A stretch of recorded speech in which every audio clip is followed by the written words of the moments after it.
Been a while since you felt like this. Been a while since you felt like this. Been a while since you felt like this. There must be something wrong.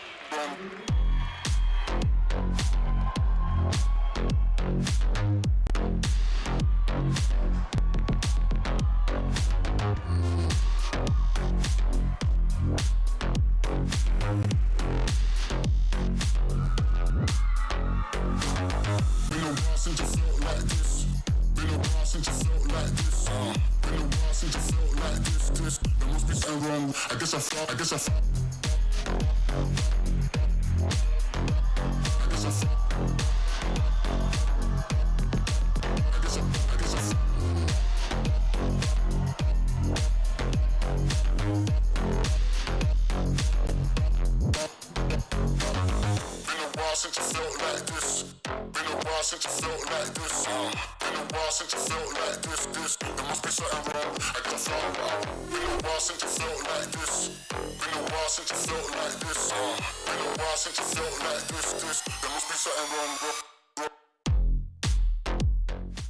Hello, everyone. Welcome to week number 4 on the ISU Junior Grand Prix. We are in day 2 here in Ankara, Turkey.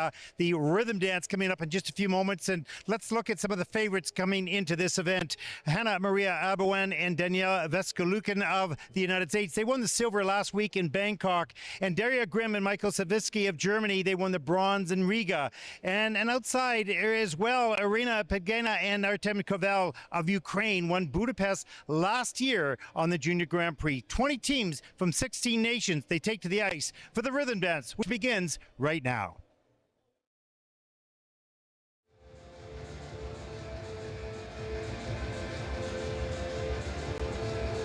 Welcome everyone to Ankara, Turkey, day number 2 and week number 4 on the ISU Junior Grand Prix. I'm Ted Barton along with Mark Hanratty, joining us from his home studio in Nottingham as we do a flyover the beautiful facility here in Ankara. And a number of different skating clubs house their skating programs out of this rink right here. There's one other rink in Ankara, which is the practice rink, as we have a live shot inside. Mark, welcome to the broadcast. It's your event, the dance event, as we take a look at the officials for this event. Welcome, Mark. Thank you so much. I'm really excited and looking forward to seeing day 2. I really enjoyed yesterday. I thoroughly enjoyed all of the skating, and I thought it was exciting also to chat with Kirsten Moore-Towers and hear her expertise in the pairs event. So I feel like I need to step up and follow in her footsteps for the dance event, which was ultimately mine. No. You got your role to play. You got to play your role. You can't play someone else's role. I mean, you're Mark. You're Mark Hanratty. There's only one Mark Hanratty. Come on. As we take a look at the starting order for the rhythm dance here, and Mark, it was great. Just briefly, we'll talk about that. The guest commentators, we've really enjoyed having that. Of course, we will have next week Sarah Hurtado from Spain, and then also Chalk and Bates, world champions, will be joining you and myself. I'll be joining from Vancouver for the dance in Ljubljana. So that is really exciting. We'll work in some other situations as well. Hope to have that interview with Ilya Melina next week from Ljubljana. So lots coming your way, great initiatives by the ISU, and terrific work here by our production as well. So, and you're going to interview, I believe, tell me if it's not true, Carolina Kostner. Yes, which is just so exciting. I think when you list some of those names, and I mean, we would love to have even more, but some of those names that you've just mentioned are just legends of our sport, and how exciting that we've got the chance to chat with them. And even yesterday when you had the interview that we listened to from Ilya Malin's parents, who is doubling up as his coaches, I personally, the skating geek that I am, find it so fascinating to hear the insights and the real human stories of the people that are really pushing the boundaries in our sport, or who have created memories and moments that we have remembered and savored. Yeah, it's really, really interesting. I just really love the Junior Grand Prix for a whole number of reasons, but one of them is because we're able to be innovative and different and experiment and try to find out what will fans like.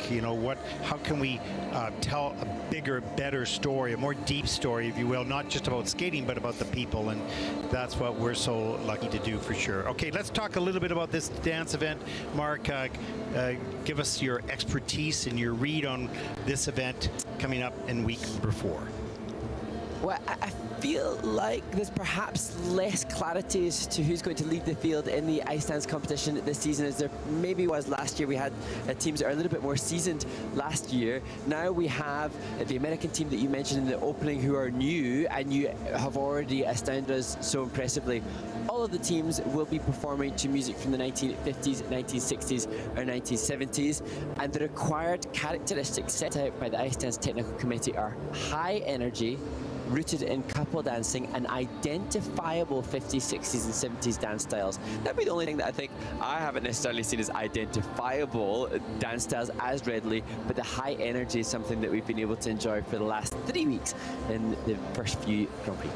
Now, for those fans, and we have, for those new fans, the skating don't know much about it, and we have a basics of skating series that will be starting, not sure when, either this week or next week.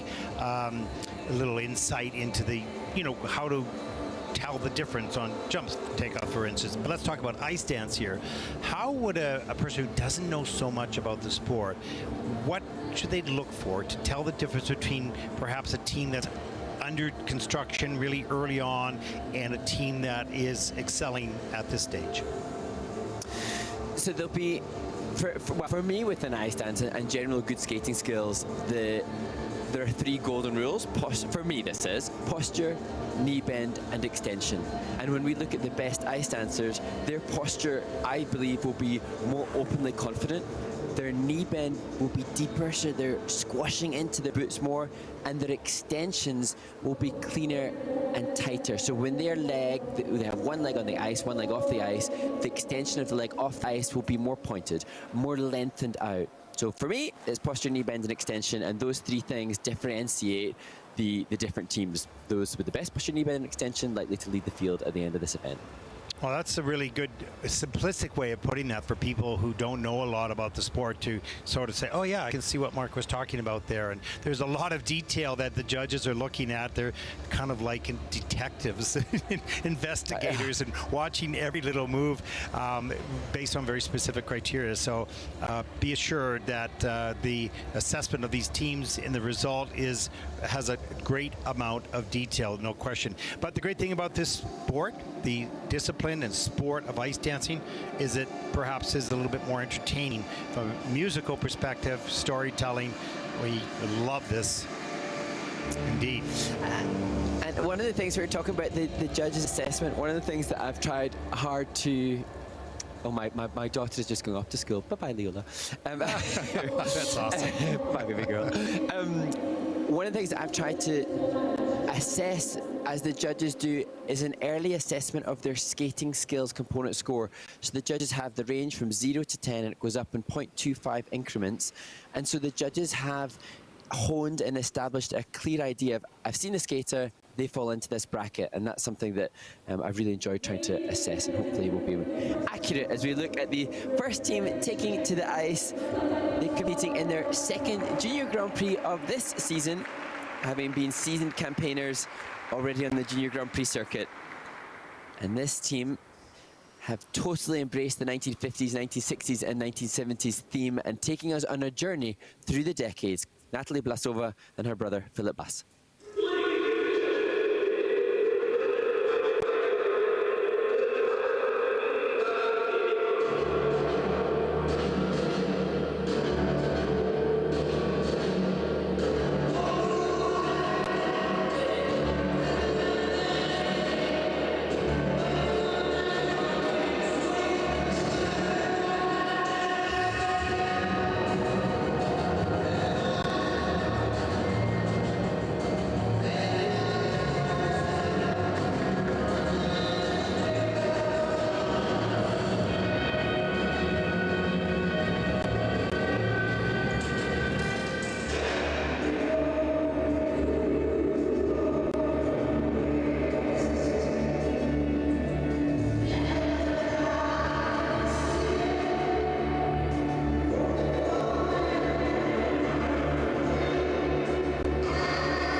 Natalie Blaasova and her brother Philip Blaas, who I was going to say, Ted, were skating with so much more assurity, speed and confidence since their outing in Ostrava in their home Junior Grand Prix. A little wobble there at the end on the stationary lift may just have impacted the judges' impression when they come to put in the scores at the end of that. Yeah, you know, everything is running along very smoothly, and all of a sudden there's a push and a pull at the end, and a little awkward, and that's how they leave the ice with that feeling. That happened a little earlier in the program. They may not feel that way, but that was pretty good. This team and this school really work hard on speed, power, deep edges.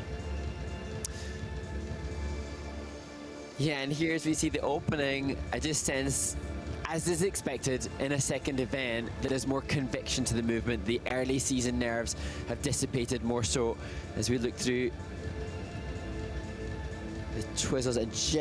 I wonder actually there, if I just need to review that, whether or not Philip did one less rotation. Yeah, it looked like I think, I don't know what quite happened there. I need to review that again. But here, the second sequence of the Paso Doble. So Philip skating the women's steps, Natalie skating the men's.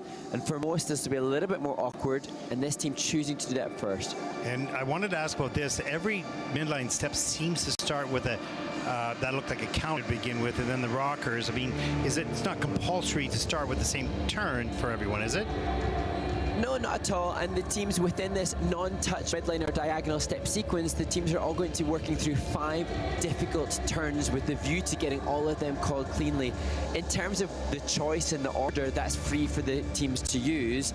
But like you say, quite often we'll see similar kind of content as this couple strive to get a higher level. Here, the stationary lift. So Philip in the it looks like they just maintained the hold, and she the hold in the back, her hand on the back, and that just got a little tight. Let's take a look at the rhythm dance scores. 45.89. That's still a season's best for Natalie and Philip. They're the first team out in the event.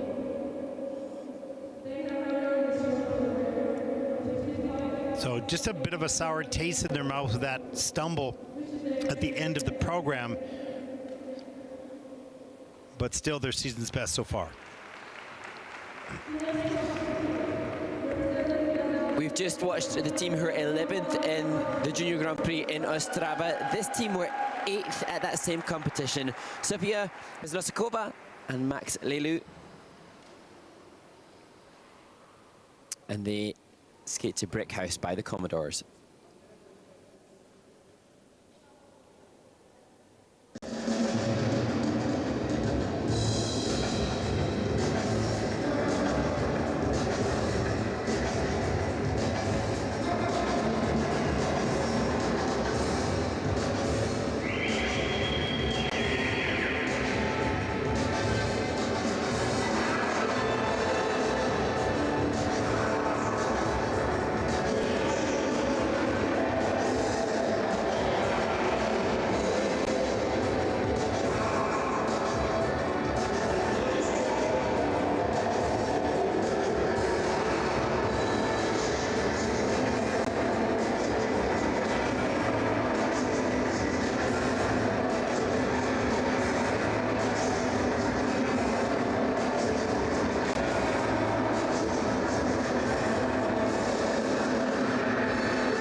Sophia, Beznosikova and Max Leleu. Again, another team showcasing sharper movement than in their first Junior Grand Prix. Just a little bobble for Max in the transition between the first and second twizzle in the sequential twizzles in their rhythm dance. And that's why that's got the negative grade of execution showing up by the judges.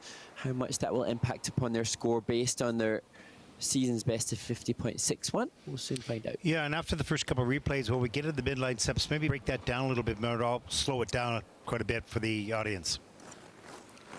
Yeah, there's so much detail for the teams to work with based on the criteria, but all of the coaches and the choreographers in the ice dance community have grown up with this system over the last decade or so. As we look at the Paso Doble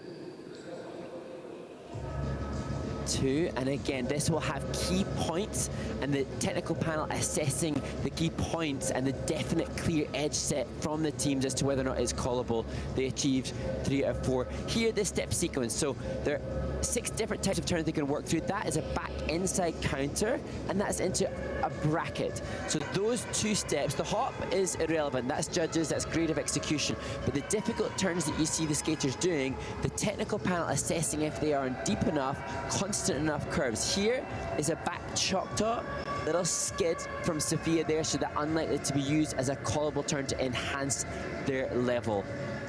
This allowed in the non-touch step sequence to be able to touch the ice, provided it's not for longer than 5 seconds. And I feel like Piper Gillis and Paul Poirier, last year's world silver medalist, the inspiration for that in Sophia and Max's program. Twizzle, that the most callable, the most likely to be called difficult turn within the steps for the teams, as we see the twizzles. And here, I don't know. Oh yeah, a little bit of a step there on his part. Yeah. He just got the behind. criteria for the criteria for the twizzles are different from the rhythm dance to the free dance as we look at the rotational lift. That was well done. But as I say, Ted, the changes, there are changes for the teams season upon season with tweaks and developments from the Ice Dance Technical Committee. But the coaches that have been working with this system for so many years now are so attuned to it. But for those new to the sport, there are just screeds and screeds of words on pages that if you didn't know what you're looking at, it would be a bit Season's different. best 50.72. And that'll put them currently into first place for Sophia and Max. Nice to finish the Grand Prix, Junior Grand Prix season with a personal best, or season's best at least.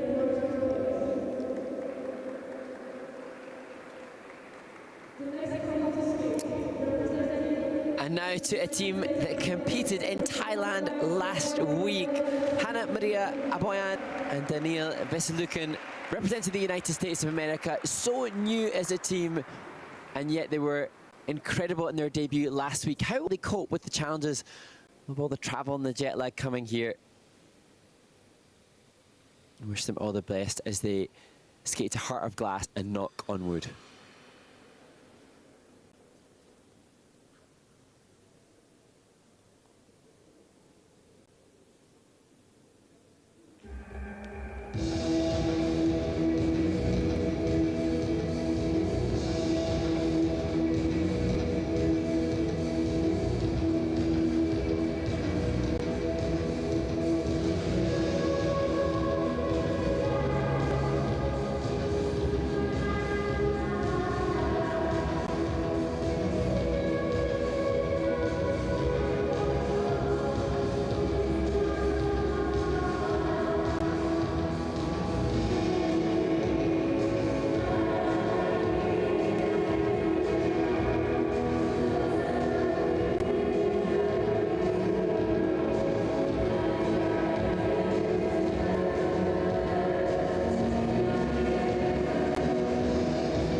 Well, there's some fierce energy on the face of Hana, Mira, Aboian and Daniil Veselukhin.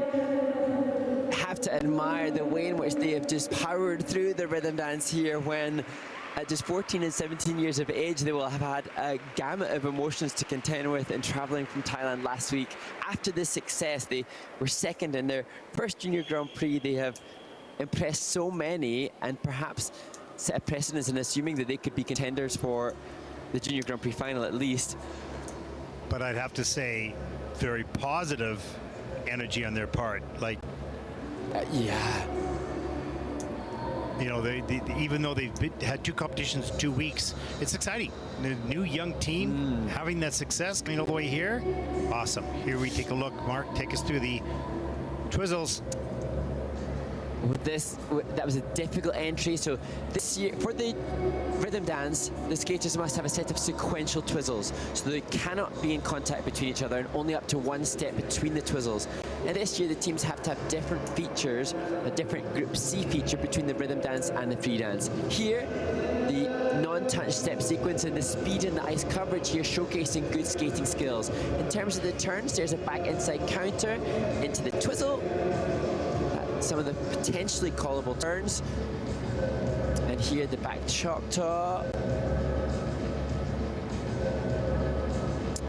And now to the rotational lift. And similar to the twizzles insofar as different features have to be used between the rhythm dance lift and the free dance lift to force couples into more originality of choice. A great difficult exit that was.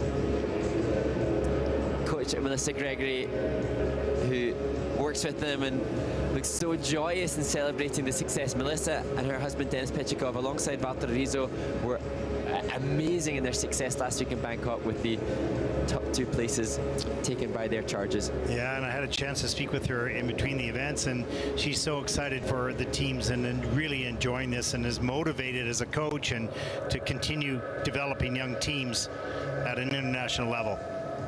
It's demanding on your life, no question about that. And these coaches give up so much, and yes, it's part of their business, but it's a huge part of their life as well. Yeah, and it's not always the greatest for business because Melissa's obviously now been away for 2 weeks away from business. So Hana and Danil, I'm sure, will be so grateful to Melissa and to Denis, who's holding the fort probably at home, for the dedication that she's giving to them, not just in training, but also in their competitive pursuits across the world. Yeah, really. Exactly. Well, the 5 elements, there were 2 under review, and that was the pattern dance portions. They have 5 yeses and 3 nos out of those 8 key points. And interesting, they had a 64.31 last week. Is coming in short of that this week. Less key points perhaps, so the key points are not hugely weighted, but everything counts for the rhythm dance and the dancers. Each key point is something that they're desperately keen to accrue as they boost their total score for the rhythm dance. Yeah, it'd be interesting to know what their own expectations are now, how this dance compared to the dance in Bangkok for them personally, and then taking a look at the score and measuring, okay, we felt better here, but our score is lower. So I'm not sure, you have to sort of speak to them to find out what their feeling was versus what the reality was. I just had a quick look at last week. They had 7 of the 8 key points. Okay. This week is coming in as 5 of the 8, so that's part of the rationale behind perhaps the slightly lower score. Yeah. Otherwise, levels, interesting levels, similar. So Hana having a level 2 midline step, Daniil at level 3. So obviously that consistency in the feedback from different technical panels will promote their practice. There's their score, 61.80. They small nod of approval, and that'll put Hana and Daniil currently into first place. So there it goes, thumbs up and a wave. Good. They're happy with that as they take over the lead.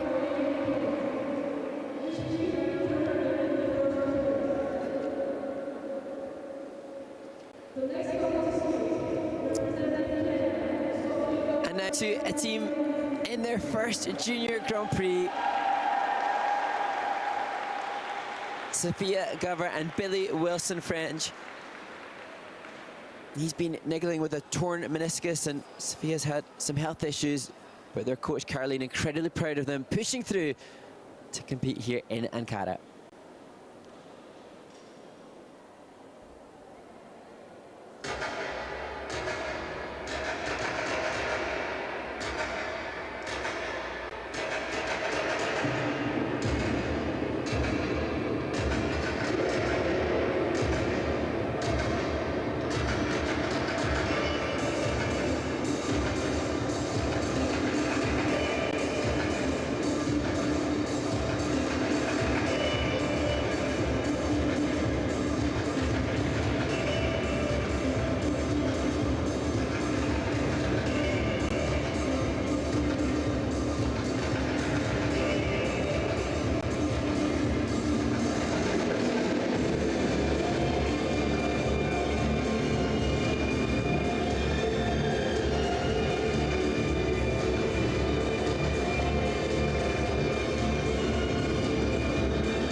Sophia, Gover and Billy Wilson French complete their rhythm dance and their Junior Grand Prix debut.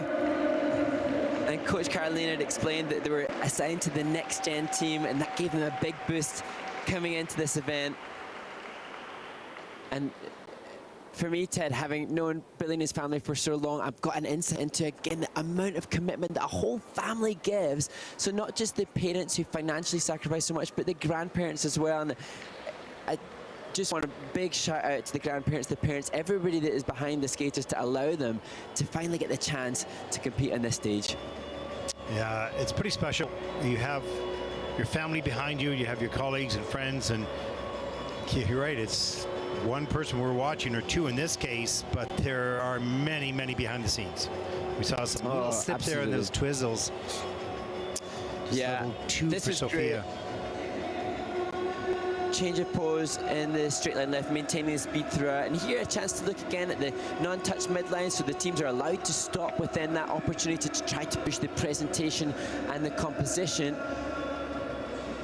And just a couple, you can see relatively new to one another insofar as there's a mismatch here. There's a little lack of clarity perhaps in some of the steps. Still a relatively new team, still trying to embed that exact precision in every leg line, in every angle. But I do know that the team got on really well as they're joined by Yuris Razgalayev and the Kiss of Cry. And like, that's everything, Ted. The fact that they got on well, that they're friends, that they're united on the pursuit of their international career that's going to give them longevity. Makes a huge difference, and I'm sure that maybe you've never been. You're such a nice guy. You probably don't have any problems with any partners, but you know, it can be an odd mix. You know how some people you fit with very well, you communicate very easily with them, and you feel comfortable. And then other people take time, and some people never actually sort of fit together. So they may look great as a dance team or as a pair team, but personalities just don't fit, or it takes time for them to fit. So that's a whole other component to developing a really good team. Yeah, completely. It's a really interesting discussion. It can maybe continue in the resurface break about the dynamic between two parts of a team. And, you know, I've known Billy to be skating with other partners, and everybody wants to be an Olympic gold medalist. But no matter how talented two individuals can be, it doesn't necessarily mean that the journey is worthwhile. And so to then know that the athlete is happy, that's everything. You bet. 46.77 for Sophia and Billy, and that will put them currently into third place.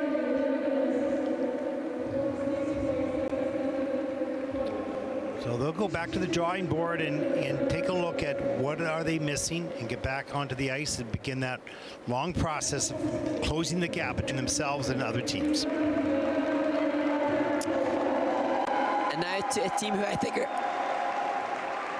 somewhat of a dark horse coming into this competition, insofar as they were 15th at Junior Worlds last year, but on the Junior Grand Prix last year they were champions in Budapest. Iryna, Pidgaina and Artem Koval representing Ukraine.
Well, the season debut for Iryna Pidgaina and Artem Koval from Ukraine. And this team, so strong, and as I said, perhaps dark horses for a medal here. I sense, perhaps having seen a couple of teams who've already competed on the Junior Grand Prix, that this was obviously the first outing on the Junior Grand Prix for Iryna and Artem. A difficult program with lots of difficult transitions and intricacies, but perhaps not with the crispness that I assume we'll see in 2 weeks' time when they compete again in Ljubljana. Yeah, it's finding that workload that you need to put in before everything starts to come together, and it's a process. But you got to start competing, and you may not be 100% ready, and there's a peaking process. Take us through this dance, Mark. Oh, I suppose what I'm aware of as we look at the beginning here, the twizzles, the speed of the team. The team has the energy of a team that is in contention for the title. I think at the beginning, the crispness and sharpness was really evident. It perhaps faded a little bit laterally. And that's one of the key points, the Paso Doble 2. Near the conclusion of that element, one of the 2 Paso Dobles. And here it was great music. James Brown. That difficult entry into the rotational lift. Artem endeavoring to continue the speed and ice coverage. And they do the change of position. There, the Ina bar is a difficult entry. What I call that rocker, a rocker turn. And these turns that I'm mentioning, the rockers, counters, brackets, choctaws, these are the vocabulary of steps that the skaters will use to piece together the higher level of their step sequence. What may be hard to differentiate for the viewers that don't know, very embedded in the consciousness of the ice dance teams. Difficult there. Transitions again. The energy for Iryna and Artem.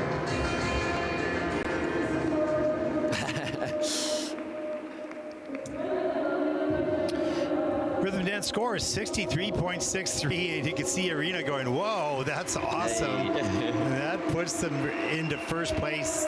That's their first time out, but that's a good score. That's a good place to be at this stage. And big smiles and the kiss and cry. Wow. Oh. Well, up next, scoop number 2 taking to the ice as we take a look at the start order for that.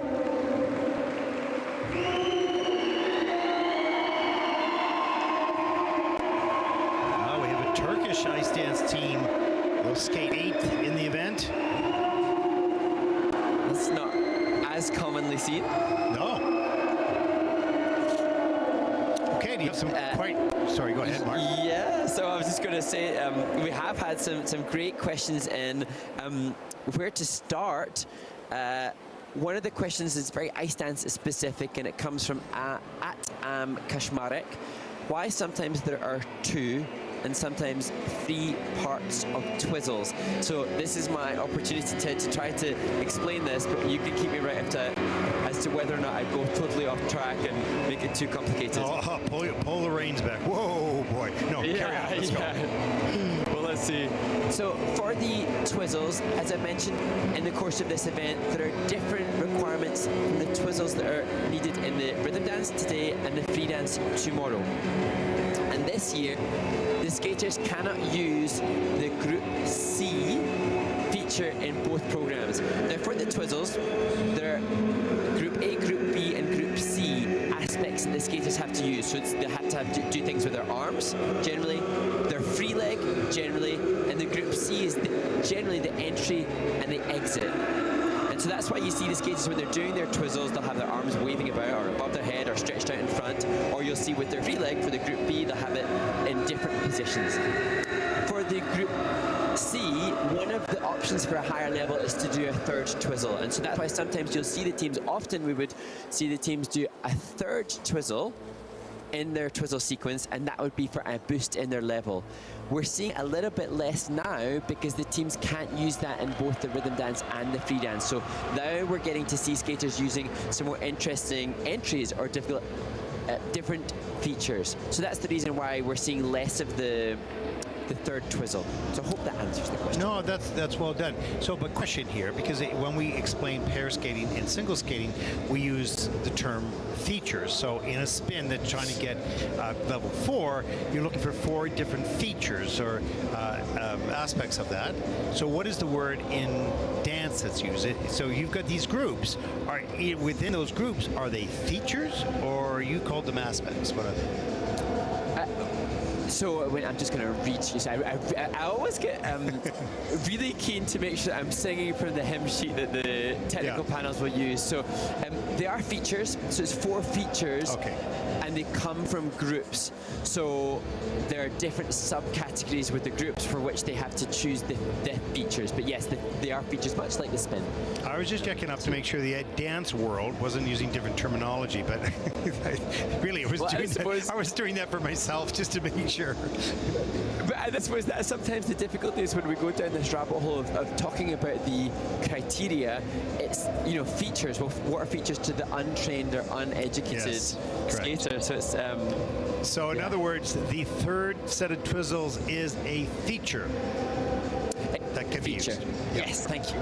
Okay, there we go. Good. What's your next question? And hopefully it's simple. Well, I was thinking we could maybe discuss again what you raised about the relationship between the ice dancers and I suppose ultimately the pair skaters as well because. Yeah, I found that fascinating. I used to coach pair teams as well, and I found it was always so interesting and difficult and challenging. Sort of, salt pepper when you had to deal with 2 individuals because you had to figure them out how they work individually, and then do they work as a unit? And if they don't, then how do you get them to work as a unit? And quite often that takes some maturity and some growth and some fun, having fun together. And so the coach is not just about the technical elements that the team has to learn, but also about how do I help this team come together?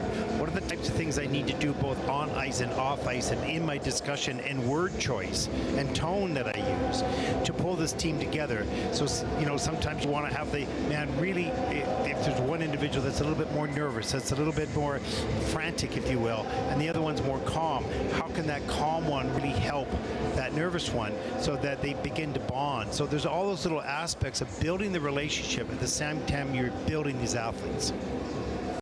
And for me it was interesting, especially when we were chatting to Kirsten about the importance of the health of the athlete, because I know of Olympic champions in ice dance, I'm not going to name the names, but who had a very, very tumultuous relationship that was fraught and not what some may looking in deem to be harmonious and healthy, but then you could argue, well, they've got an Olympic title. I think hopefully now more and more coaches are aware of the harmony, and of course it won't always be harmonious like any relationship, but the appreciation for the other partner. Yeah, there you go. I think I know who you're talking about. But anyways, we'll have 100 questions. Who is it? Okay. Who is it? Group number 2. And there is part of the harmony, hand in hand. Yeah, and the connection, and that will be something that we see here from Villo, Mira, Szilagyi and Istvan, Jaracs, something that their coaches will endeavour to create as they see the sort of choreographed start to their rhythm dance. And they will be skating to music by the Bee Gees.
Well, I've been there, Villo, Mira, Szilagyi, and Istvan, Jaracs representing Hungary. That feeling when you don't feel like your legs are your own to some extent. And Nora, their coach, had explained that they really enjoyed their first Junior Grand Prix experience when they competed in Ostrava, and they were even more excited to do another. And perhaps it's all that excitement, it's all the expectation, it's the build-up, and perhaps it's just nerves that got the better of her, and her legs. There were a couple of occasions when, for Villo, Mira, legs just, as I say, didn't seem to be her own. She lost awareness, and we saw that initially in the twizzles here as we look at the sequential twizzles. Ooh. Yeah, and that fall in the step sequence, we'll see that is just like you all of a sudden losing your balance, and there's nothing you can do about it. Watch right here, just caught her pick and just lost the balance and had to slide across the ice. And you know, that's such an awkward feeling and difficult. Horrible. Yeah. And I think almost the way in which it took Villo a while to get up kind of confirms, you know, she wasn't in the moment. And that's another aspect as we see the rotational lift of just competitive experience. They loved Ostrava. They did so well in their debut. And it's just now another experience which for her right now feels yucky and hideous. Yeah. But we and Nora Hoffman, their coach, will know it's just something that will serve you in the future. Sometimes those most difficult times that you feel so awkward and you wonder whether you're capable of doing it is the shot on the arm that you never want to experience that again, and so you never do. Why do you never experience that again? Because you go back to do the work that will prevent that from happening. And there are awful moments in life that sort of wake you up. It could be a health issue, and it will sort of wake you up to changing how you eat, perhaps, or you know, drinking more water, or whatever the case may be. Yeah. And you just need to have those little bit of scares or uncomfortable moments. No one likes that, and you certainly don't want to have that at a moment like this, but it happens. If you're in sport and you're on TV, and your possibilities there, right? So yeah, it's just we feel bad for them, of course.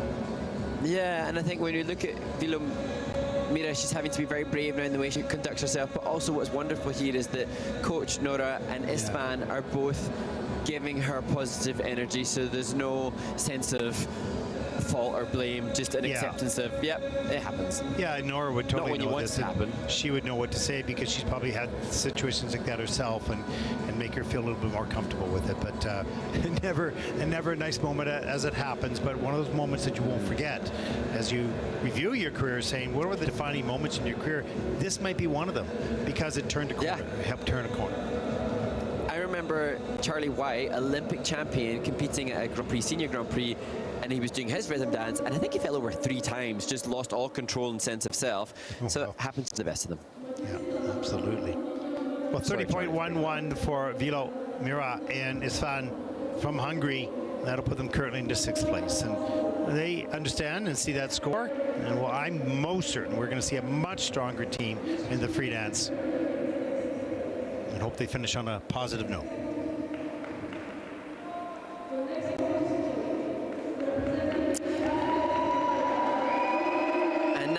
To the second American team, Olivia, Ilin and Dylan Cain. Last year they were second at the Winter Youth Olympic Games in Gangwon, last season I should say, and hoping for a start to a very successful Junior Grand Prix 2024.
Olivia, Ilin and Dylan Cain, just 15 and 16 years old, coming into this Junior Grand Prix after such a great debut last year. They were 6th in Istanbul.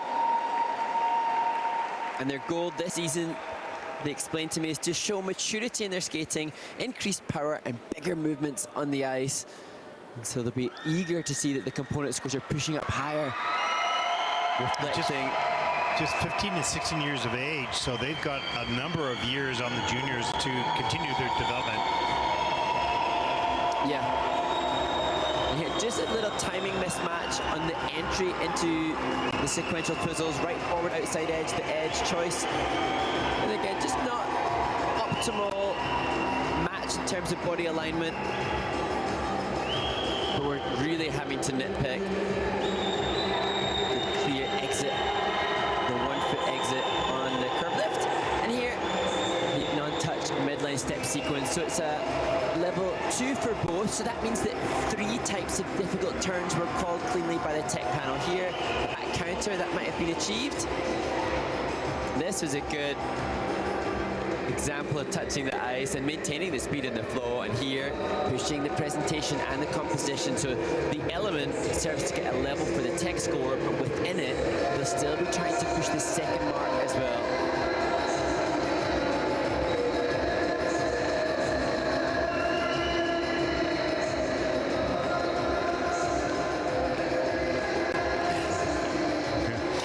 She kind of looked, Olivia trying to look kind of tough there at the last second. Yeah. Broke the character. Yeah. Look how young they are. It's just amazing, and it's going to be so charming to see them grow. And it's interesting because I want to talk about the word mature, but not now in the practice, because what does that exactly mean when we talk about, oh, they're much more mature skaters? You know, we'll talk about that in a little bit more depth, because it's not related to age necessarily. 54.03. And that is not their personal best, but that's going to put Olivia and Dylan currently into 3rd place. Well done.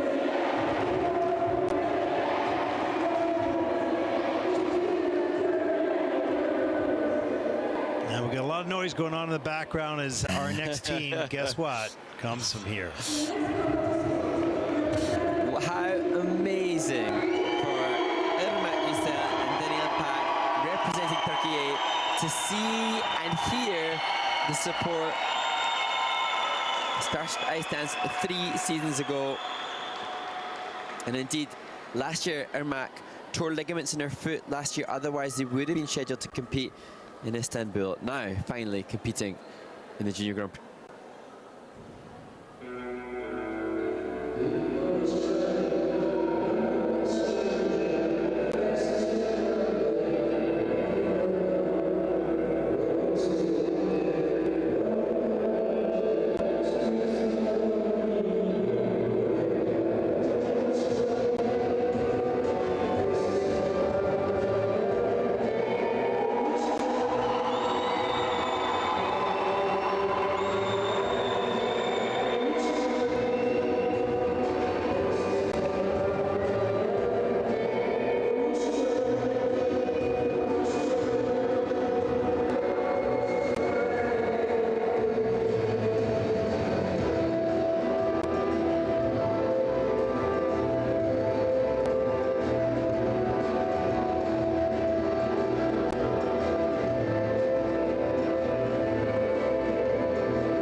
Well, if you didn't know, you could certainly tell that Imrak Yucel is in her hometown, and that part of the reason that gosh, it's like Yuzuru Hani was on the ice. It's showering, raining stuffies.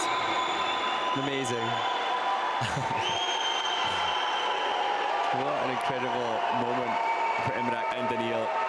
Well, that was a pretty good dance. We'll see whether they can beat their personal best of 46.89. As you mentioned, they were not in Istanbul last year, and you can see the skating community here has come out, and friends and colleagues, to support every Turkish skater, but this team particularly, as there are big signs up in this rink, and the bags are not big enough for those stuffies. Gonna have to see how much time there is between the competitors to get that clear. And here, as we look back, I think it's so great to hear that they've stuck together through injury. It's the stationary lift, the choice of features, that which we have seen from some of the other teams. There, that exit, a feature in itself to up the level.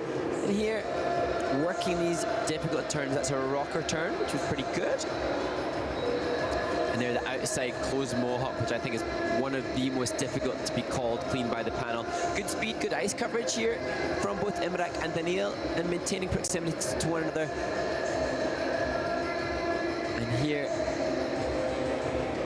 better match on the second than the first and third in the sequential twizzles. And the synchronicity to one another will be a large dictator in the creative execution of that element. Yeah, that's there. Okay, there's 4 people now in the kiss and cry. And the So guy in the coach and a choreographer? Or? yeah, the guy in the blue is really exhausted, and there's no movement there. He's done. Yeah, let's take a look at the score. 46.89 is their personal best, and they have a 49.91, and that'll put Irmak and Daniil currently into 5th place. A new personal best. Looking perhaps for a little bit more. They were so close to breaking that 50 mark.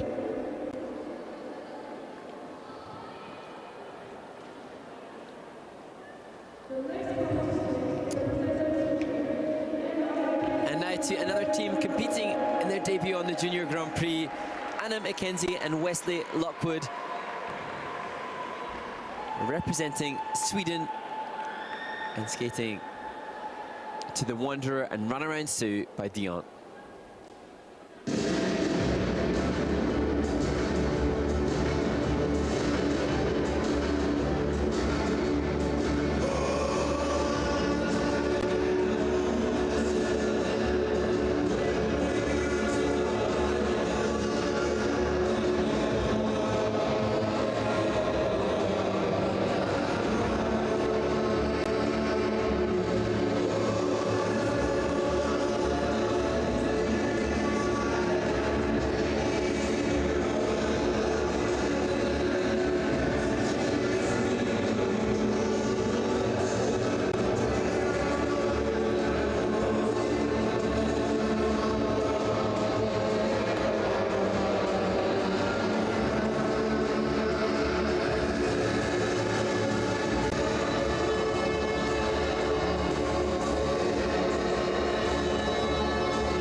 Hana, Mackenzie and Wesley, Lockwood. And Ted, where there is some debate on some of the teams as to which decade they've chosen from the choice of 50s, 60s and 70s, this seemed clear to me. 1950s, I hope I'm right, and the whole packaging of this seemed very clear. Yeah, let me check my memory. Yeah, I think you're right. It's all a blur. Actually, I was just like, go ahead. You wouldn't know what was going on in the 1950s. I'm just wondering. No. Musically and costuming wise, it seemed on point for this team. And here we see the is the stationary lift difficult? It's beautiful. I love it. It's one of my favorite lifts. Is it difficult? I think this, for many, it's passing phase in fashion. I think the stationary lift was quite popular a couple of seasons ago. I think it is quite simple, but perhaps when it's a little simpler, it's difficult to get the grade of execution higher. Sometimes the curve lift or the straight line lift maintain GOE better, but for this team, they still have a small addition on the grade of execution as we look at the twizzles, and the match here was good. I thought synchronicity was well maintained. Rare to see a team do a forward inside on the second twizzle. They have their Group B feature with their arms extended in front, and they match very well throughout that. And we were talking about how it was perhaps either brave or foolish to leave that element to the last, and they absolutely showed their bravery and their stamina in doing it well at the end of the program. Yeah, it actually worked to their advantage to a large degree. Yeah. Maybe too tired to stress out. Yeah, it could be like it. You know, that's where the coaches work out as to where are the athletes comfortable with what element in the part of the program. A lot is determined, of course, by the music as well. Does the element work well with the music? And I'm not talking necessarily only in dance and other disciplines as well. So there's a build and a strategy by coach, choreographer, and of course the athletes. And I think the whole theme for this team, excellent for a team in their first year. It's clear, clean concept, easily representing them at this stage of where they're at. Yeah, really well designed for this team because, you know, you want to make sure that you don't over choreograph or over technical a team at a certain stage. 45.06 for Hana and Wesley, and that'll put them currently in 8th place.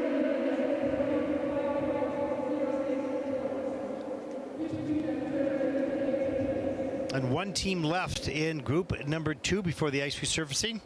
And there they are.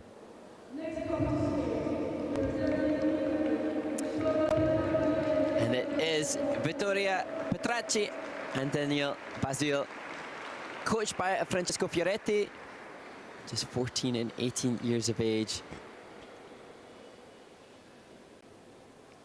And they will be skating to music by Beach Boys.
Vittoria, Petracchi and Daniil Basile representing Italy, a team that are so eager to get the second spot, at least for Italy at the Junior World Championships.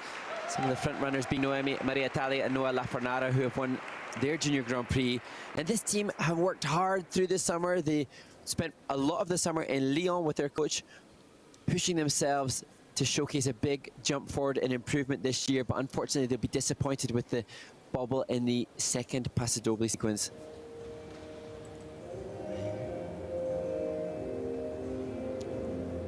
It looks so clean and tight at the start. And here, doing steps in opposition to one another, totally allowed. The requirement is simply that the team are not touching and playing with the choreography, doing different turns at different times, and then coming back to be in unison, just trying to push the composition component so that it's not the simplest of choices. You can see there a slight bobble there for Vittoria, and then here, this is a key point, the outside mohawk, so she completely misses the key point, but then subsequently misses some of the steps. So the grade of execution for the second Passo Doble has to be in the minuses, and then she had to cling on. You can see now the commitment to the position, obviously much less fresh than the start of the program when they had all the energy, and this perhaps is the result of it being early season for this team. I think this is their season debut actually for Vittoria and Daniil. They have a personal best from last season, I believe they had 48.60, but no season's best. So this is their first event. Let's take a look at the rhythm dance scores for Vittoria and Daniil. And as they consense, those bobbles are going to be a little bit costly, and it's a 47.56, not so far off their personal best, and that'll put them currently into 6th place.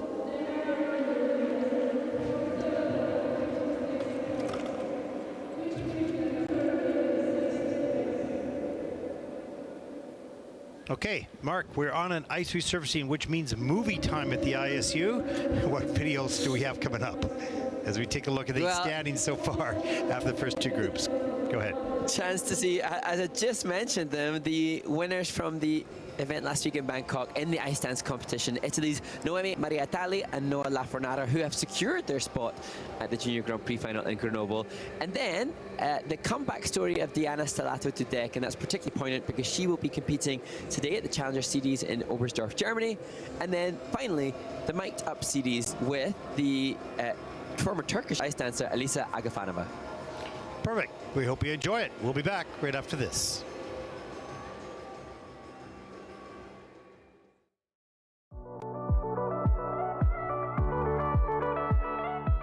Here in Bangkok with the ice dance champions, Noemi Mariatali and Noa Lafornara from Italy.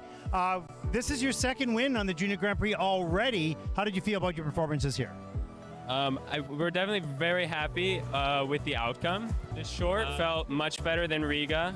Our goal was to come here and improve on our performances from 2 weeks ago. So seeing that pay off was really, it was a good feeling. The free dance was a bit more stressful. Yeah, because during the warm-up, we kind of had like an accident with another couple. So I got injured and like my ankle was like a bit sliced open. So, and it hurt quite a bit, so we were kind of like scared and stressed. Are we going to compete or not? But then like, I got medical support and like, yeah. We mustered through it. Yeah. So the free dance definitely felt a little more like, let's get through this, but in the end, it was still a good performance. Well, maybe that's what you were feeling. What Mark and I were watching was really an outstanding free dance and rhythm dance, of course, as well. And we thought you had really come along from your first Junior Grand Prix title. So that's been really exciting. Now, what do you do from now on? You've got obviously a number of months before Grenoble in the Junior Grand Prix final. We're gonna have a few international competitions so we can like keep competing, yeah. And we are definitely gonna work so hard to get there to Grenoble, like in our best shape. So we're excited. Yes, I think we're definitely gonna go back, work a lot on refining some things, just really excited to start training for Grenoble, so. Yep. Well, outstanding. Congratulations on both your wins. The ice dance champions here in Bangkok, and their ticket has been punched to Grenoble.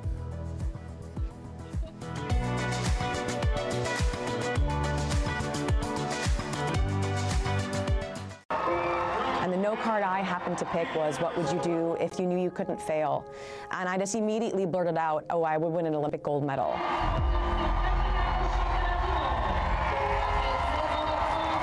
My name is Diana Stellato-Dudek, and I am a pair skater for Canada.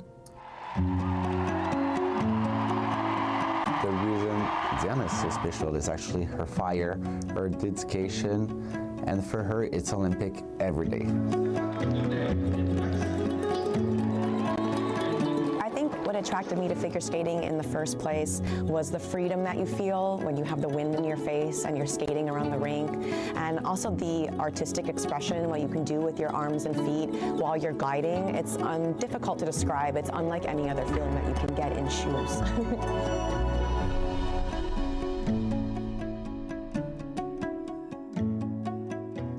Diana Stellato. She is 16 years old and perhaps the most focused of all the skaters here, the last one off the practice ice. When I was 17 years old, I sustained a hip injury that was very common at the time. It eventually ended my childhood career, my 1.0 career. She retired and then never come back in skating for 16 years. She didn't think about skating. I think retiring at 17 was very difficult. You're too young to really deal with the severeness of that decision and how it's going to affect your life. I had a normal job in the States. I worked for a plastic surgeon in a small private practice, and we were at a work retreat, and we were just doing a fun little exercise over lunch where we all picked up a note card and said, read the question out loud, and then everybody around the table would answer it. And the note card I happened to pick was, what would you do if you knew you couldn't fail? And I just immediately blurted out, oh, I would win an Olympic gold medal. And then I kind of sat back in my chair and I was like, what? As everybody else was answering, I was like, what did I just say? I haven't skated in like 16 or 17 years. Like, that was a random answer. That was the catalyst that began this entire thing. So I guess I'm super lucky my mom kept those skates for all that time. I went for a first public sessions. I would get up at 4 in the morning to go skate in the morning before going to work my full-time job.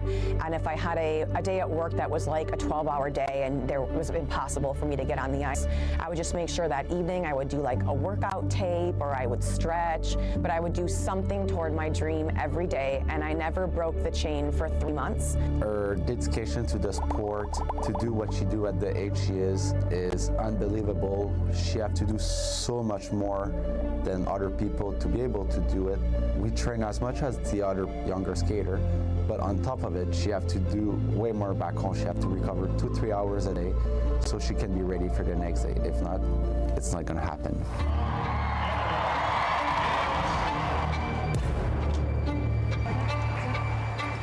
We knew the pressure would be super high being here at home, where I'm born, where we train. When I got on the ice, I just heard the roar of the crowd and like, okay, let's breathe, we can do this. That pressure is motivation and motivation is pressure, and it's a thin line that separates them. When we got out there, I just looked at him and I said, we got this.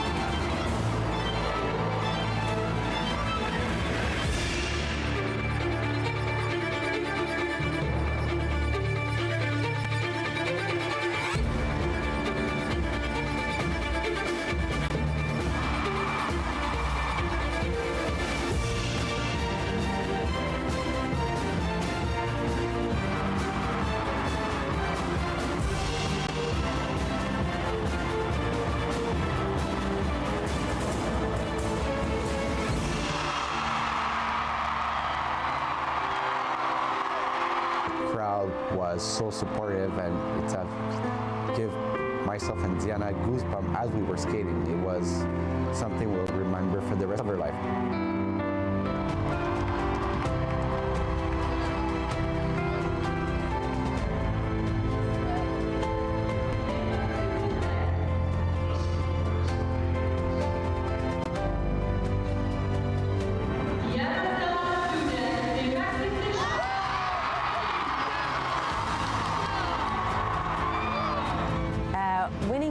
Montreal was our dream. For sure this was our dream. I just got really emotional and said, well, I fought and I gave it everything I could. Kind of one of those fairy tale stories that it still hasn't sunk in that I'm living yet. All that hard work, all those late nights, early mornings, all that pain, man, was it worth it in the end. If you can set aside some time every day and just do a little bit, you can potentially create a life for yourself beyond your wildest dreams.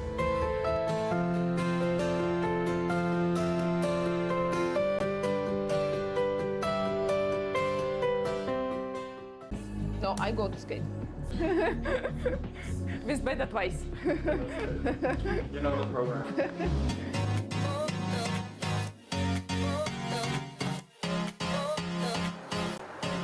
Energy is there, okay? Let people like this transition how I like it, okay?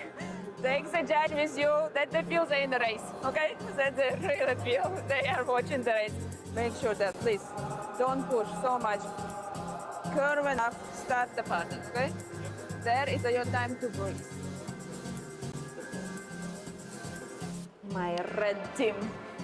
The nerves are there. It's fine. That's also fine. Yeah. Did he go home to grab the flag? I said, did you go home to grab the flag? It was half an hour inside. No, I couldn't find it in my suitcase. Closer to me, no? Thank you. This lipstick, my mouth is drying out, and then it's not like difficult. I feel you present. I feel you on the ice. Good. How is the ice? It's slippery, but it's fine. And bend. Okay. Not so far in the bracket, yeah? Manage the distance there. The fox was good. And make those faces smile. Okay? Breathe you in the front. Breathe.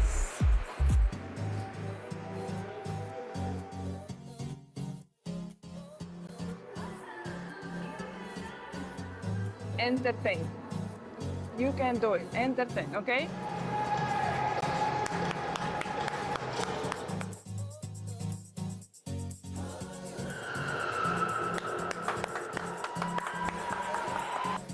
I need some extra nerves. I was dancing there with you. Proud of you. Good. It was good, huh? It was on the legs, it was under control, and entertaining.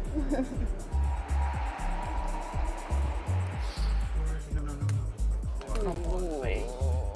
Wow, base. Whoa. Base is bad. Bad plus 1 and 1 on the step sequence. And key points. Key points, base, everything, yeah. Good score with like a base.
Welcome back, everyone, to Ankara, Turkey. I'm Ted Barton. Mark Henry is in his studio in Nottingham.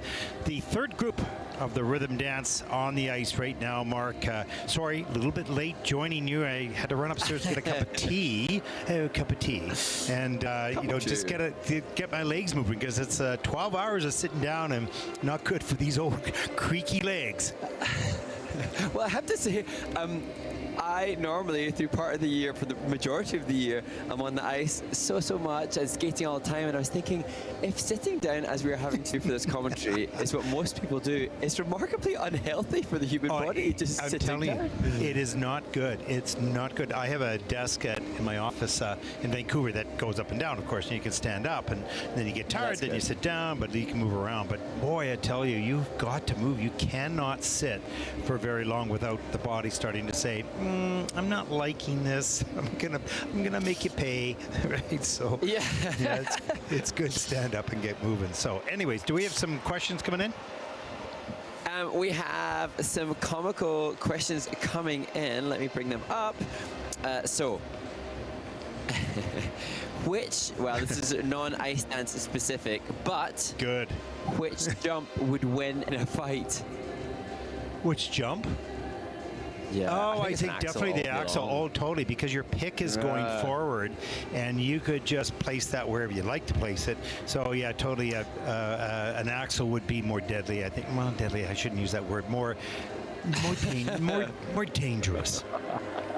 Maybe a split jump. Like if you did a really good split jump, that could. Too difficult to get the legs up at the same time equally. And what is it? Is the subject behind you, or is it the other way? No, the axle. I think you chase him down. Okay, what's next? What weirdo asked that question, right? So.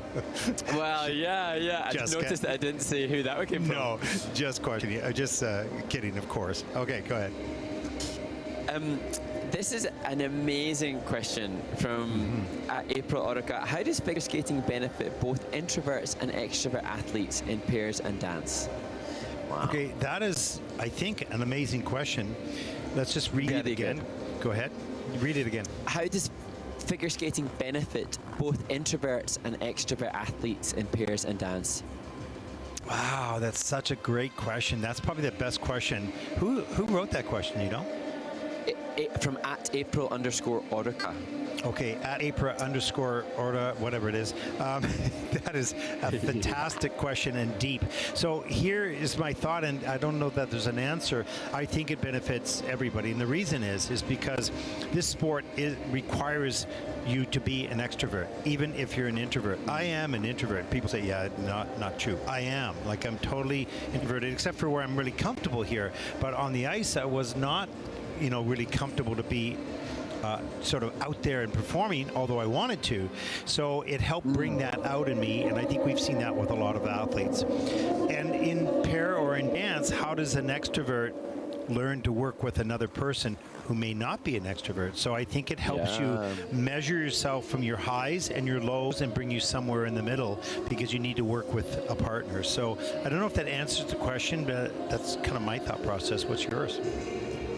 Well, I think it's a really interesting one, because people are drawn to our sport, and obviously we've got all these different competitors in this event, and you can be drawn to the sport for so many reasons. Perhaps family take part, perhaps you just love the glide, but then however your character is, our sport to some extent demands and commands you to bring out a showman, and that is an extroverted quality. And it's interesting because I know some people, just as you've said of yourself, Ted, who are inherently as humans more introverted, not gregarious, not outgoing, not the life and soul of the party, but when they come to their skating, there's one in particular, a professional skater that I know, that then when it comes to performance mode, it's like a different human is released, and it's really interesting to see how that can happen.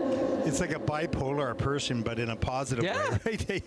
They have, several different personalities. One is quiet and calm. The other one really wants to perform, but they don't have the stage to do it. And when they do find the stage, they're just out there, And I've known that in the show as well. I'll talk to you a little bit about that further in our next break. Okay, here we go. This is fun. Great question. Great question. Probably the best question. Probably the best question I've heard in all my years. Wow. Well done. on that questioner. Well, not that I remember many, but anyways, here we go. First team out in group number 3. Let's go, Mark. And so the stage is set for the German pairing of Alexia Kruk and Jan Eisenhaber. Alexia loved Istanbul last year, so she's really grateful and excited to have been able to return here to Turkey.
Alexia Kruk and Jan Eisenhaber representing Germany, completing their rhythm dance, their 1950s rhythm dance. And again, for me, that's a piece of choreography that was really clear. Lots of good transitional content.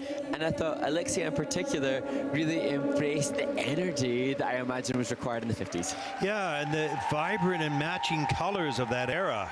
You know, so like olive green and bright yellow and then pink. And yeah, I remember those days. Geez, I don't know who designed that stuff, but they've gone with it. Yeah, totally. And we start out here with the twizzles, Mark.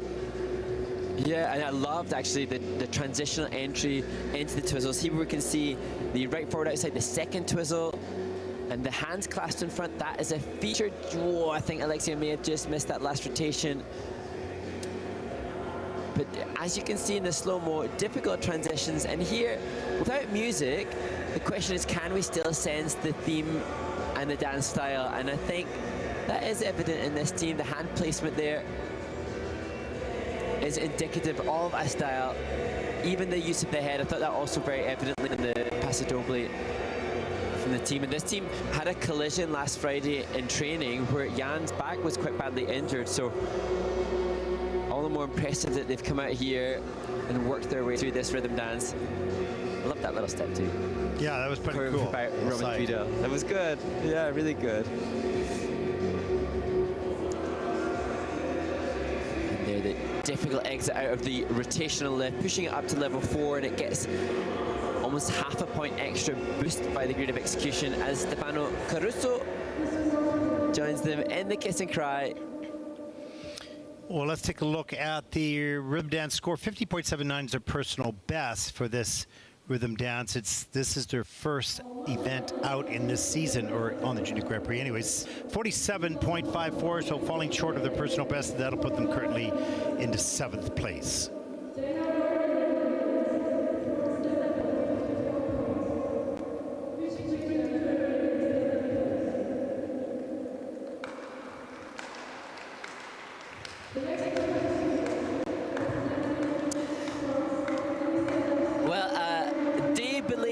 Birthday congratulations to Alyssa Ovsiankina and her partner Maximilian Arahier. They celebrated her 17th birthday, practices here in the event, and this team will be hoping to vie for podium place, having finished in 5th in Ostrava a couple of weeks ago.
Alyssa Ovsiankina and Maximilian Arahier, and immediately the class of the team, the body awareness and the body control was evident from the offset, indisputably, and they have a perfectly matching leg extension, which is all the more impressive given that they didn't train together from an early stage. They've not been together long, both from different skating backgrounds, and yet they match in their leg lines so brilliantly. Just they had mistakes on the twizzles in their first Junior Grand Prix, and Alyssa had to work really hard through the first twizzle here today too.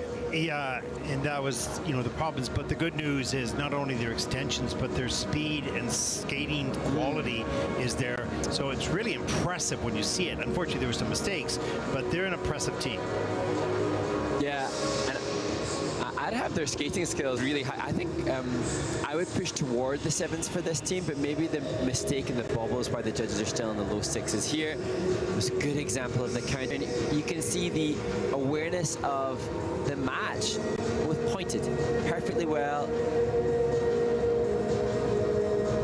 And as you said, Ted, the energy commitment from Maximilian is matching and comparable with that of Elisa, which isn't always the case. Now here are the twizzles, so checked rotation there and there.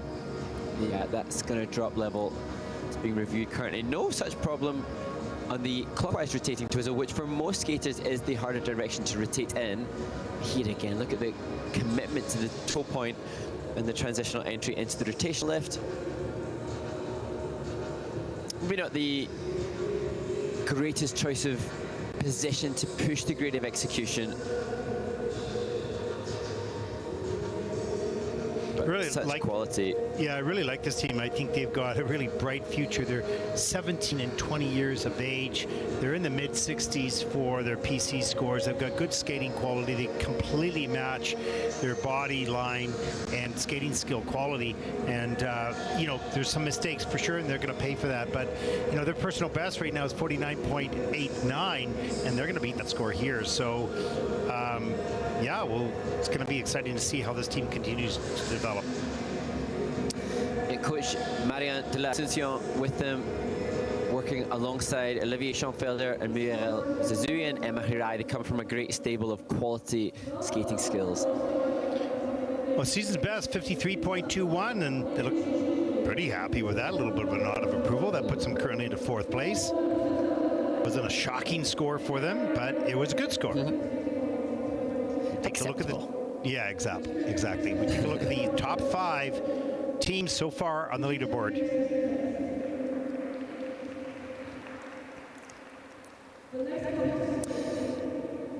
And now a team who are hungry to surpass last season's successes. They were on the podium at the Junior Grand Prix in Turkey last year, making history there with that. Gina Zender and Beda Leon-Sieber.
Well, what a brilliant concept. The idea of the Barbie and Ken, and it's born from their coach Cornelia Leroy, who she was going on holiday, and on the flight she saw the Barbie movie, and then she discovered that the wife of the Mattel owner saw a puppet in a store in Switzerland, where they represent, which gave birth to the idea of Barbie. So the concept of Barbie is their 1950s rhythm dance, ties in with the nation that they represent, and I thought that they ran with it so brilliantly.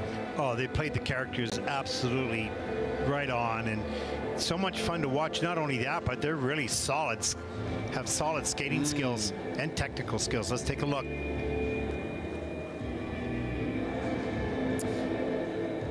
I love that.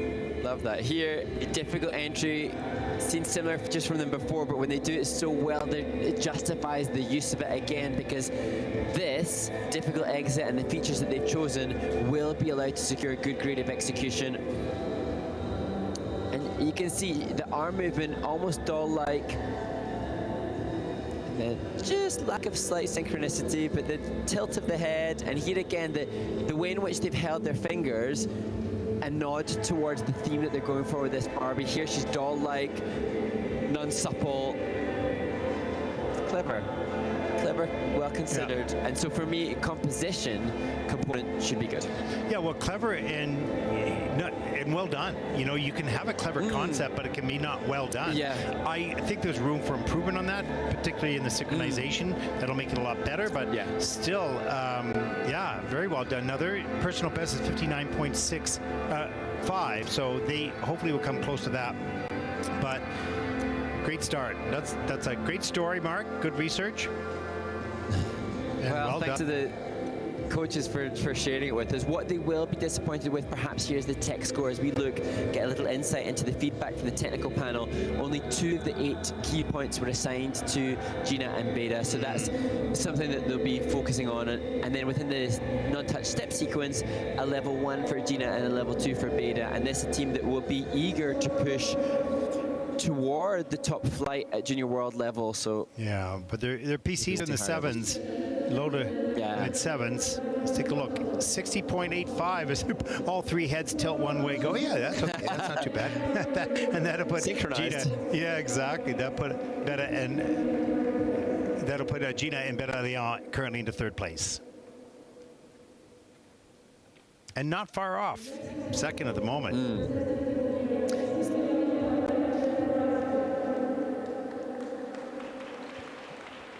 And now, a big moment for the birthday woman, Sylvia Lutai, who celebrates her 14th birthday today. She skates in her first Junior Grand Prix with partner Gleb Ryaskin.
Well, a birthday to remember for Sylvia Lutai and Gleb Ryaskin. And Sylvia conducts herself with such refinement and class for just somebody who turned 14 today. And yeah, impressed by their debut. You can sense that there is a connection between these two, and you referred to a nice smile coming out of the corner, I think, before the step sequence. And so, and they're both very young and very good. I mean, there's lots of things to be worked on for sure, but they've got a connection, and that's something special to have at this age. Yeah, and they've got, I say lucky to have found each other. They've got a great match here. Mistakes definitely throughout the choices for Gleb. He struggled throughout that, so from a levels perspective, it won't be ideal. Here, the non-touch step sequence, and you can see less speed than other teams, less depth of edge than other teams, but at this young stage, I think they match well, they connect well with one another, and they come from almost a dynasty, because Sylvia's aunt is Aboian Denkova, who was a two-time world champion from Bulgaria. So they have, you know, a history of successful ice dancers in their family. So I suspect that we will see much more of this team. Yeah, they're the future of the one-foot turn. A great foundation to build on. And the coaches are listed as Alexei Sitnikova and Yulia Zlobina, who I think they were like top 12 in the Olympic Games representing Azerbaijan, I think. I could be wrong, I need to double check that. So I also saw this coaching staff working with a Cypriot team a couple of seasons ago, and they had some real unique creativity. So I like what I'm seeing from the output of those coaches, and hopefully we'll get to see much more from Sylvia and Gleb with them. The two skaters sit with straight backs and attention 40.40, and that'll put Sylvia and Gleb currently in 13th place. The scores are important for sure for these skaters, but there's much more the comments of the people that are around you. What a great foundation this team has, and a bright future as well.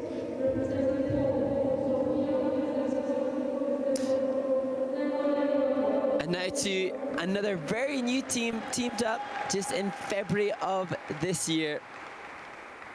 Zofia Grigoreshka and Oleg Muratov, and they appropriately styled as they skate to the music from the Grease soundtrack.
And a perfect book-ending start and finish in the same position on the same spot on the ice for Sophia and Oleg. And it's an amazing story here, Ted, because Sophia was third in Polish senior singles skating, and coach Sylvia Novak-Rebecca had been trying to convince her to switch to ice dance for 5 years, but like most single skaters, Sophia was hesitant.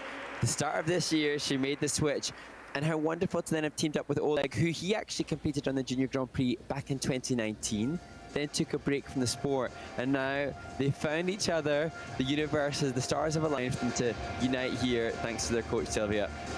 You never know your path in life. It's just always a mystery, and that's the way it should remain, because it's exciting and it changes course so quickly. And here, you know, so often we see from the single skaters the comfort with the twizzles, and Sophia there, even though she had a slight bobble, had the self-comfort to be able to correct it. Some cool use of steps here as they work through the midline, and even the finger point touch, awareness of the theme and the storytelling as evident through this too. And you couldn't be more perfectly on point with that movement there for Greece, as we see the difficult entry into the rotation left, the change of pose, the feature, the 1 foot rotation, the next feature, the difficult exit, the final one to secure a comfortable level 4 on their final element. And in terms of the composition component, the fact that they do bookend the program in the same place on the ice, in the same position, has to be acknowledged when the judges consider the construction of it, as Sylvia joins them in the kiss and cry.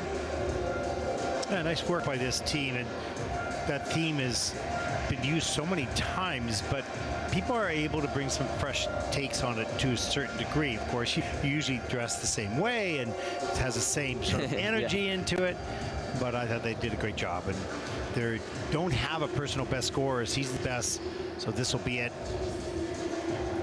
And I'm sure that we'll see them next week, probably in Gdansk.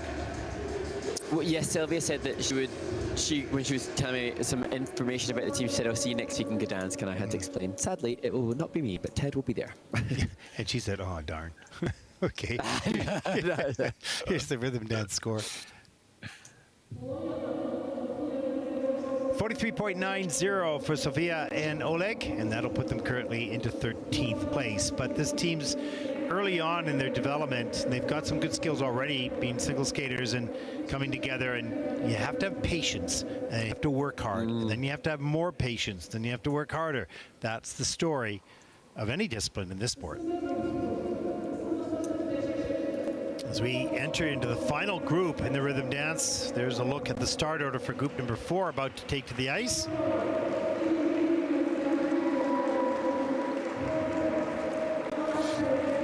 Okay, Mark, do you have any weird questions?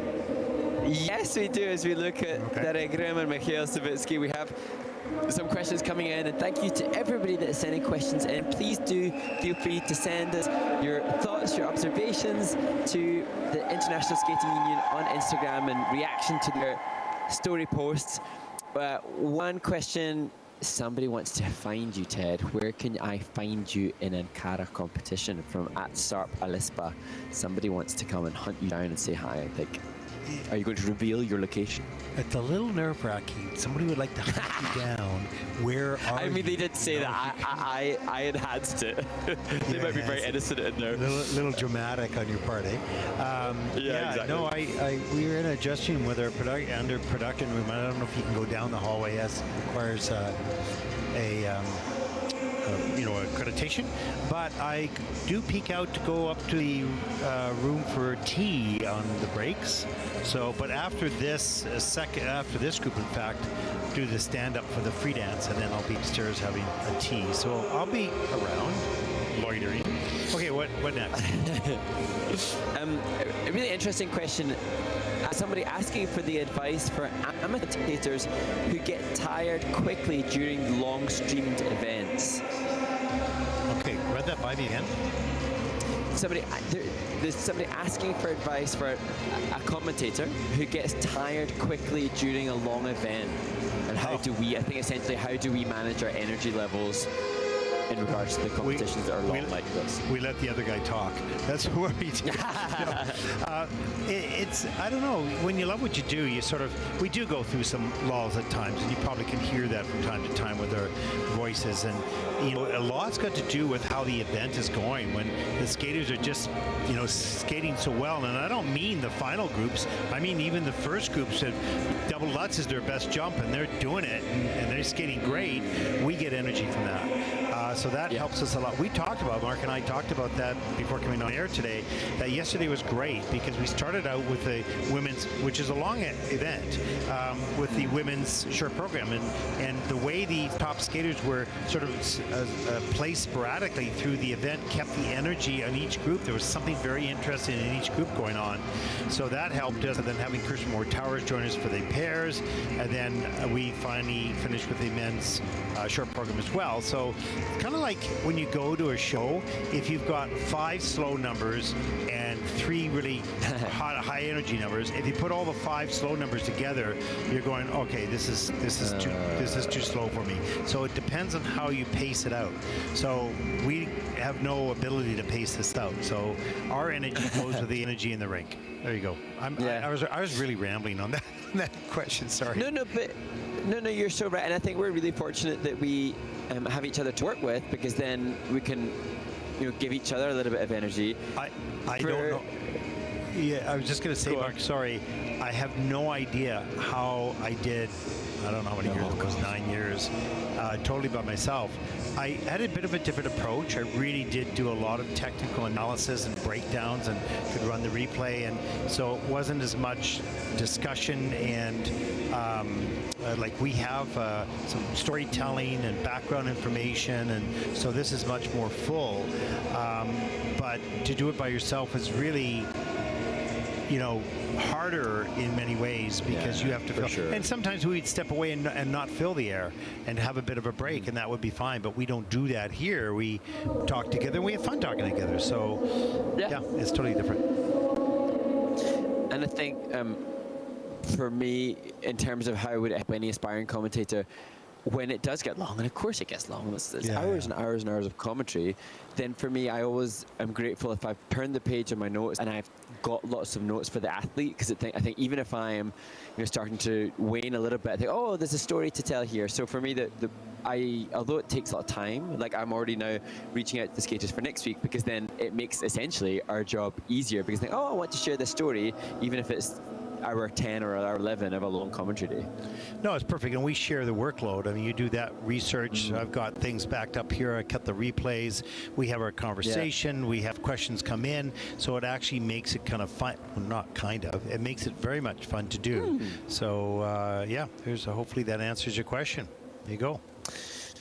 And thank you for giving us that question, because that gave us time to warble on for 6 minutes. Yeah, exactly. Ramble on and say, oh, God, I shouldn't have asked that question. These guys never shut up, right? Yeah. Okay, here we go.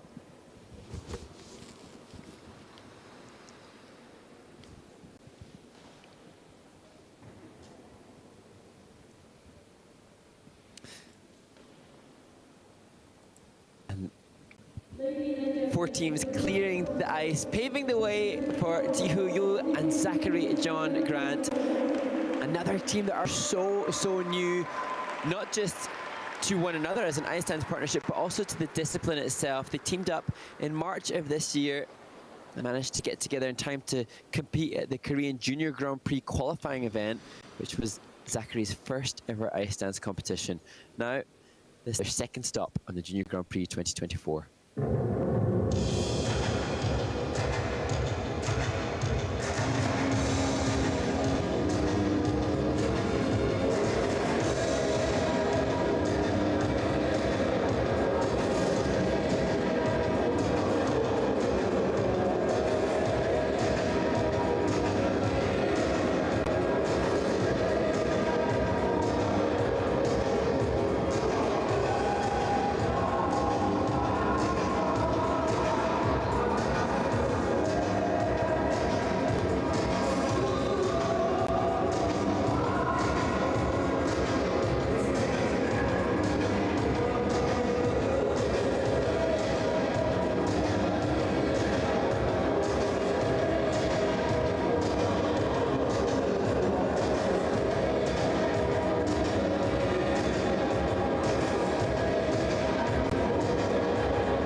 Great to see Jihoyu and Zachary John Grant skating cleanly here. I think they had struggles in their pre-dance in Ostrava the last time we saw them compete on the Junior Grand Prix. But here, looking more confident, and I saw more facial expression and commitment from Jihoyu, which was great to see. Yeah, they looked a little bit more in sync here today, a little bit more time, obviously, between their previous Junior Grand Prix, and time spent just so much. It helps. You need it. It's a long journey. So many things to learn, and one of them is just get comfortable with your partner. Yeah, and these opening twizzles, the big gap between the team, but I think the rotations were good, features were good, and it should, well, it's gone down to a level 3 for both. But this team, they've known each other for 8 years, but I presume both as single skaters, both accomplished single skaters, and now joining forces to ice dance. And you can see both comfortable and confident on the ice, still need to work on the depth of the knees and the ankles to hone in on that ice dance stylization and technique, but they've got the ice dance extroverted vibe in terms of their performance ability as showcased here in the straight line lift. Fun.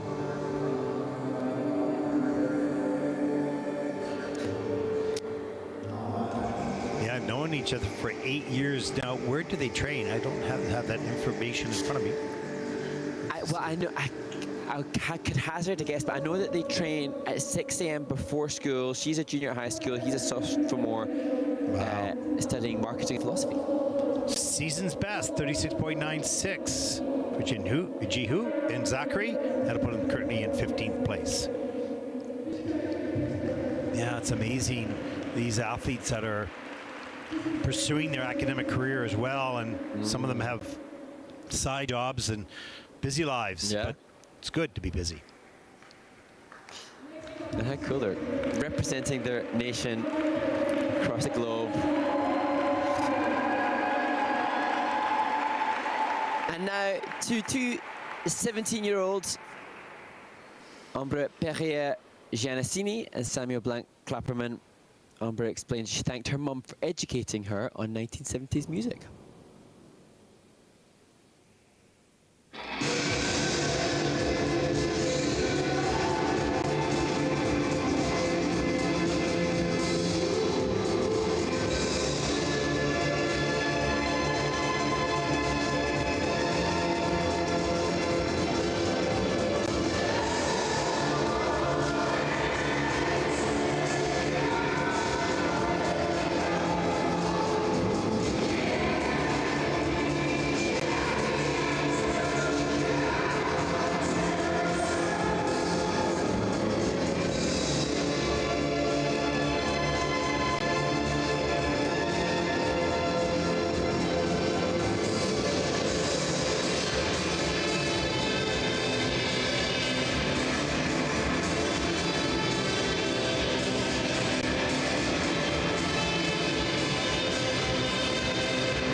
the winners of the Winter Youth Olympic Games earlier this year. Ambre Berger, Giannassini and Samuel Blanc-Klapperman. Another team, Ted, that were on the periphery of a medal in the Junior Grand Prix last year, 5th at both of their assignments in Austria and in Turkey.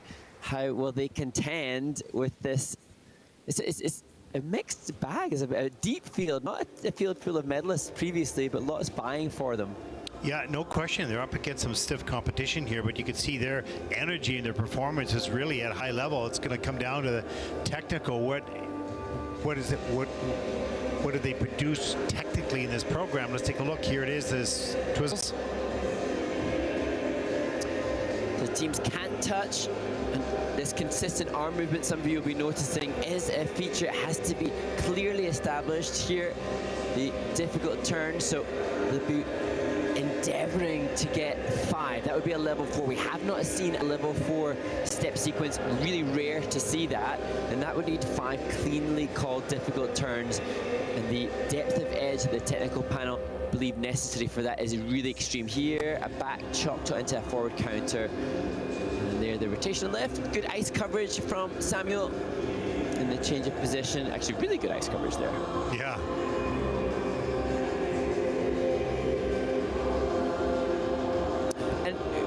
We talk a lot about the free skaters fatiguing. You could see the crispness at the end of the program, not quite as sharp, but that's this team's, I think, debut, certainly internationally this season.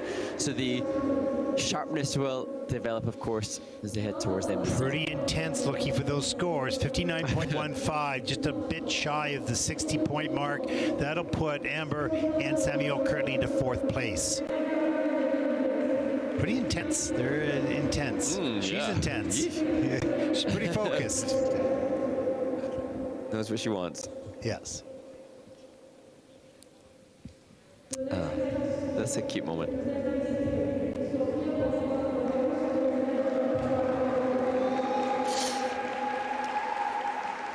And now to Sophia, Pascual Mateos, and Sergio Para Amonacid. The Spanish team, new team again, another new team.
Sophia, Pascual Mateos, and Sergio Para Amanasi, new to the Junior Grand Prix. And I just love seeing the choreography concepts and how we've got a team taught by a different coach on the scene with their whole new fresh take on what should be the right choreo for this.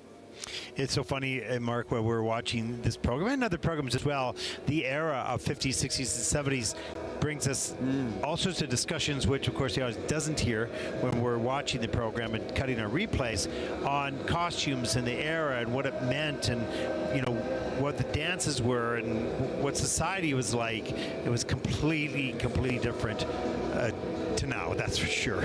I can tell you because I lived it. And how, like here, as you see Sergio really embracing the body roll within an untouched midline step sequence, and here, like that hot stuff was the music, and they're fanning themselves. Like, it's fun to think how they come up with their choreo and each arm movement. Like, that has to have been fun. It looks fun doing it. This team just doesn't have as clearly defined the ice dance technique, but they look well suited in this competition in terms of their characters. And I wonder how much fun all these skaters had in learning from their parents, that was mentioned, maybe from their coach, from other people about that era. They probably had to watch old YouTube videos or something going, really? That's what they wore in those days? That's what they did? What about that music, right? Yeah, it must have been an interesting learning process, so that was kind of fun. And as I'm watching this, I'm going, oh man, this brings me back. Not in a good way, right? They keep that decade hidden. Yeah. I was just going to say, Jamie Garcia, Morcuende, and Noah Hernandez, the coaching staff, and great to see the coach here so invested before they took to their start position. We saw that on camera, and during the performance we could just see the coach in the back of shot smiling, enjoying, living it, and that's such a blessing for Sophia and Sergio to have a coach. I don't know what message they're sending out in the kiss and cry, but to have a coach that's so invested in ice dance and them. Well, you don't want to have your coach just invested in providing some information. You want them invested as well in the emotional growth that you go through as a person and the emotional journey up and down that you go through as an athlete. And if you see your coaches on the same path, on the same road, on the same highway that you are on, then you feel a lot more confident because you know they understand. So it's so important. Let's take a look at the rhythm dance scores for Sophia and Sergio. 40.46, and that will put Sophia and Sergio currently into 15th place. And there's a high five, another one, okay.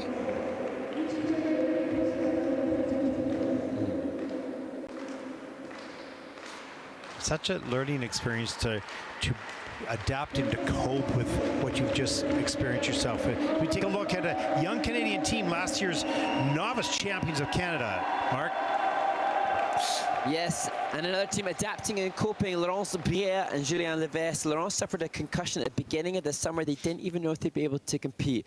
So they have done incredibly well to prepare themselves for their second stop on the Junior Grand Prix.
Laurence Prière and Julien Levesque representing Canada, a team that I'm so pleased got through the rhythm dance. They had a really tough outing in Ostrava when they had a fall by 2 at the end of the program. So here, the Maple Leaf flag proudly waved as the skaters clear the ice, and nice to see them having a successful outing this time.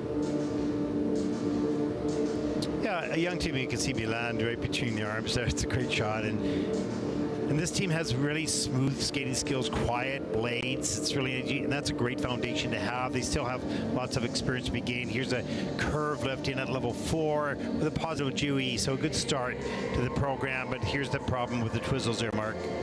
Yeah, difficult entry that their Group C feature, starting to get a little bit lack of synchronicity here.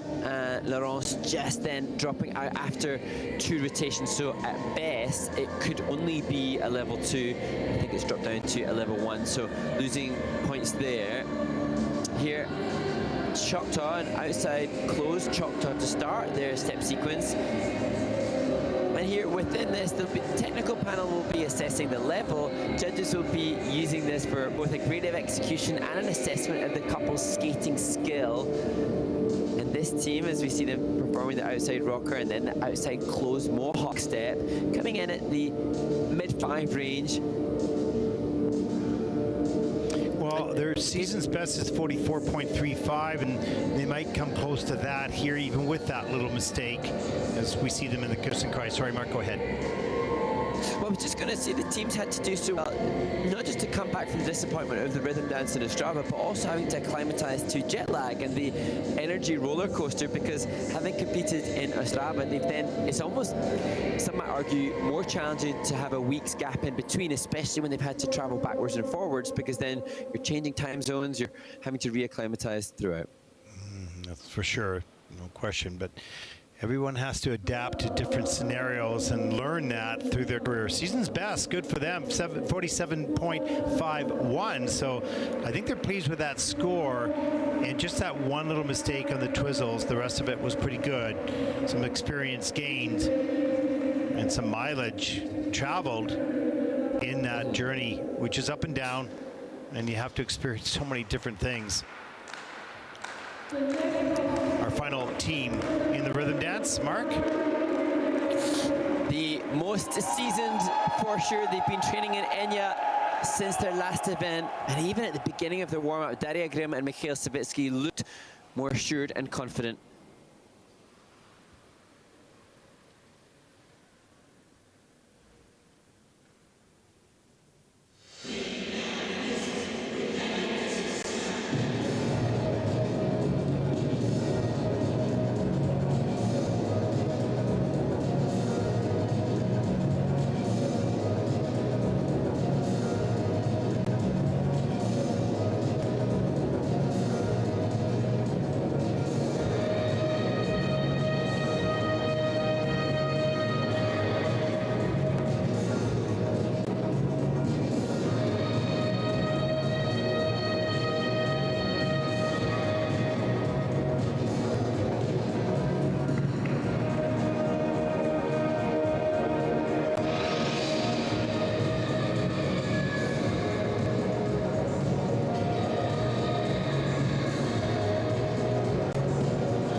Well, that concludes the rhythm dance. And is it a case of save the best for last, Daria Grimm and Mikhail Savitsky looking so much happier, more comfortable, confident and secure in themselves since we saw them compete in Latvia? Well, I can tell you one thing, it's going to be ever so close between the top 4 teams, or really 5 teams. And so it's going to really come down to the free dance, which it doesn't often because it may be a 2 or 3 point spread, but it's going to be very, very tight. Let's take a look at some of the elements here, Mark. Yeah, and here we see that their difficult entry into the twizzles. Good speed, good ice coverage here. And energy, really good. I love the use of the spread eagle within the non-touch step. I would see with the tech panel thing, I don't think that they gave themselves much time on the ingoing and outgoing edges of the difficult turns for the tech panel to give them the call. So I mean, so complex, intricate, loads going on within this step sequence, but not maybe the longest amount of time to make the turns easily identifiable and callable. And yeah, it's a level 1 and a level 2. So for a team that have had a bronze medal at the Junior World Championships, they'll be looking for level 3s in the step sequence. But this was fun. Yeah, there's a lot of room for improvement on the technical here. They can pick up a number of points. It's going to make a difference, and we'll see how close they come without those points. In this case, anyways, they are in the low to mid 70s, sevens, pardon me, in the PCs. So that's good and that's solid, but they've certainly left some technical points on the table. And they, I think, are really keen to thank the training team in Enya who have supported them since the Junior Grand Prix in Riga, and they said that they've been so welcomed and so supported, and Barbara Reznikova joining them here now. Coaching staff that have had so much success over the past few seasons in the ice dance field. Well, let's take a look at the rhythm dance score. Now, they have a 66.49 personal best, but a 61.97 season's best. We'll see what this score is here. It's a 60.89. That will put them into 3rd place after the rhythm dance. Final team there, look at that, a little short of what they wanted, but they are still on the podium position at the moment with free dance coming up. But look how close it is, 63, 61, 60, 66, and then 59. Wow, that's going to be tight. No question. Oof. So, overall impressions, Mark? Well, actually, my final impression is just as you just call it the scores, just thinking, wow, that's exciting, especially because people are now vying for spots at the Junior Grand Prix final and their positioning within their world rankings heading towards the latter part of the season. No question. We'll look forward to the free dance tomorrow. Up next will be the pairs free program, and that will be exciting. Can the Canadian team stay on top in 1st place, as they were placed in their first Junior Grand Prix after the first, and they dropped in the free program? We'll see whether they can maintain that spot. For all of us here at the ISU, I'm Ted Barton along with Mark Hanratty. Thank you for watching the Rhythm Dance. Up next, the pairs free. Make sure you join us.